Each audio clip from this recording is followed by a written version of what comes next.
शादी के 13 वर्ष बाद अपने 3 बच्चों के साथ पति का घर छोड़कर प्रेमी संग भागने वाली पत्नी की बेवफाई की आग में जल रहे पीड़ित पति ने 1 साल बाद बदला लिया, वह भी बिल्कुल फिल्मी अंदाज में। पीड़ित पति ने पत्नी के शादीशुदा प्रेमी की पत्नी को ही भगाकर शादी कर ली और अब दोनों पति पत्नी बनकर खुशी खुशी रह रहे हैं। मामला जिले के चौथम थाना क्षेत्र के हरदिया गाँव और गोगरी प्रखंड के पसराहा गाँव से जुड़ा है। बताते चले कि चौथम प्रखंड के हरदिया गाँव के रहने वाले नीरज की शादी पसराहा गाँव में रूबी देवी से 2009 में हुई थी। दोनों को 4 बच्चे भी हैं। नीरज की पत्नी का शादी से पहले से ही अपने गांव के ही मुकेश कुमार सिंह से प्रेम प्रसंग चल रहा था, जो शादी के बाद भी जारी रहा।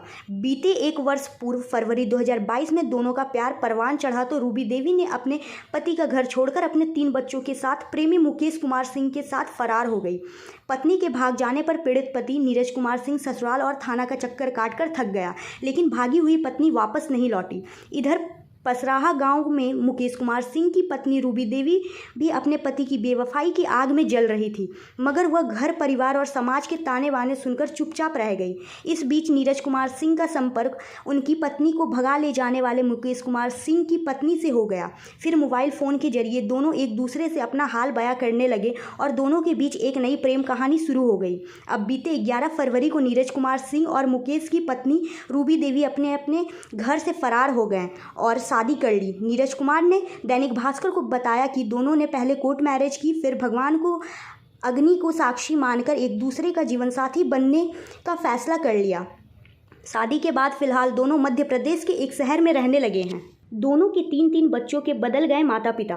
नीरज की पहली पत्नी से 4 बच्चे थे, जिसमें 3 बच्चों को लेकर पत्नी मुकेश संग फरार हो गई तो एक पुत्री पिता नीरज कुमार सिंह के साथ रहने लगी। अब मुकेश की पत्नी से नीरज ने शादी कर ली तो उसके भी 3 बच्चे मुकेश के साथ रहने लगे। इस अजब प्रेम की गजब कहानी में मुकेश और नीरज दोनों की पत्नी बदलने के साथ दोनों के 3-3 बच्चे भी आपस अदला बदली हो गए। नीरज ने थाना में दर्ज करवाई थी एफआईआर। हरदिया गांव के रहने वाले नीरज को जैसे ही घटना का पता चला कि उसकी पत्नी रूबी अपने प्रेमी मुकेश के साथ भाग गई, उन्होंने पत्नी को भगाने के जुर्म में मुकेश के विरोध पसराहा थाना में अपहरण का मामला दर्ज करवाया। नीरज ने बताया कि कई बार गाँव में पंचायत भी हुआ, लेकिन मुकेश नहीं माना और वह भागकर रह रहा था। पुलिस भी पीड़ित का सहयोग नहीं कर रही थी, इसलिए बदला लेने के लिए नीरज ने मुकेश की पत्नी रूबी को रिझाना शुरू कर दिया। शादी बनी चर्चा का विषय। नीरज टाटा कंपनी में काम करता है, जबकि मुकेश मजदूरी कर कमाता खाता है। मुकेश का आपराधिक रिकॉर्ड भी है। इस शादी की खबर जैसे ही फैली तो हर जगह इस अजब प्रेम की गजब कहानी की चर्चा होने लगी। हालांकि लोगों द्वारा कहा जा रहा है कि अलग तरीके से ही सही, मगर दोनों टूटा हुआ परिवार से बस गया और अभी दोनों खुशी से रह रहे हैं। इसके साथ बच्चों को भी पिता का साया मिल गया। चौथम से रेसो रंजन की रिपोर्ट।